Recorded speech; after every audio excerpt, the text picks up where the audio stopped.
तो ऑपरेशन सिंदूर के बाद जब से भारत और पाकिस्तान के बीच में सीज फायर पर सहमति बनी है, दोनों मुल्कों से कहा गया है कि अब आगे एक दूसरे के खिलाफ हमले ना किए जाएं, लेकिन पाकिस्तान पहले की तरह एक बार फिर से दगाबाज साबित हुआ।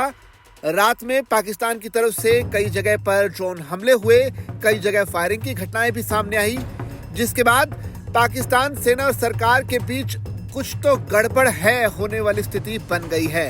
ऐसा माना जा रहा है कि पाकिस्तानी सेना और सरकार के बीच सब कुछ ठीक से नहीं चल रहा और इसकी खास वजह यह है कि एक तरफ तो पाकिस्तान सरकार सीज फायर की बात करती है, दूसरी तरफ पाकिस्तानी सेना लगातार भारत के ऊपर अपने हमले जारी रखती है।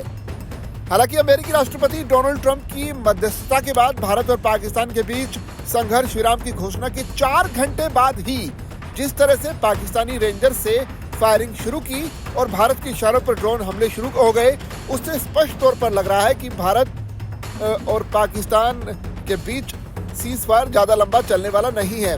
हालांकि इस पूरे तमाम घटनाक्रम को देखने के बाद लग रहा है कि पाकिस्तान सरकार और सेना के बीच सब कुछ ठीक नहीं है। पाकिस्तान की सेना कतई नहीं चाहती कि क्षेत्र में अमन और शांति हो। संघर्ष विराम लागू होने के लगभग 3.25 घंटे बाद रात 8:39 पर पाकिस्तान के प्रधानमंत्री शहबाज शरीफ ने शांति वार्ता में सहयोग के लिए अमेरिकी राष्ट्रपति डोनाल्ड ट्रंप का आभार जताया। शहबाज ने एक्स पर पोस्ट किया कि क्षेत्र में शांति के लिए वार्ता में सक्रिय भूमिका निभाने के लिए राष्ट्रपति ट्रंप को धन्यवाद। दूसरी तरफ पाकिस्तान संघर्ष विराम को सुगम बनाने के लिए अमेरिका की सराहना भी करता है। उन्होंने कहा कि हमने क्षेत्रीय शांति और स्थिरता के हित में इसे स्वीकार किया है। दक्षिण एशिया में शांति के लिए उनके बहुमूल्य योगदान के लिए उप राष्ट्रपति जेडी वेंस और विदेश मंत्री मार्को रूबियो को भी धन्यवाद।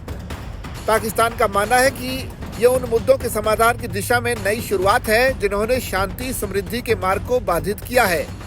पाकिस्तानी पीएम शहबाज के पोस्ट के कुछ ही देर बाद सेना ने जिस तरह से संघर्ष विराम का खुलेआम उल्लंघन किया, उससे यही लग रहा है कि सेना देश के प्रधानमंत्री की बात मानने को तैयार नहीं है।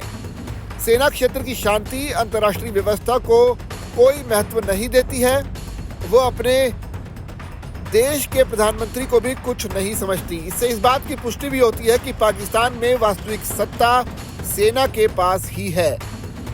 वहीं इसमें बात सामने ये भी आ रही है कि पाकिस्तान की तरफ से जो कुछ विश्लेषक हैं इस पूरे मामले पे जो नजर बनाए हुए हैं, उनका मानना है कि जो मुनीर है पाकिस्तानी आर्मी चीफ, वो घरेलू असंतोष और सेना की आलोचना से ध्यान हटाने के लिए भारत के साथ तनाव बढ़ा रहे हैं।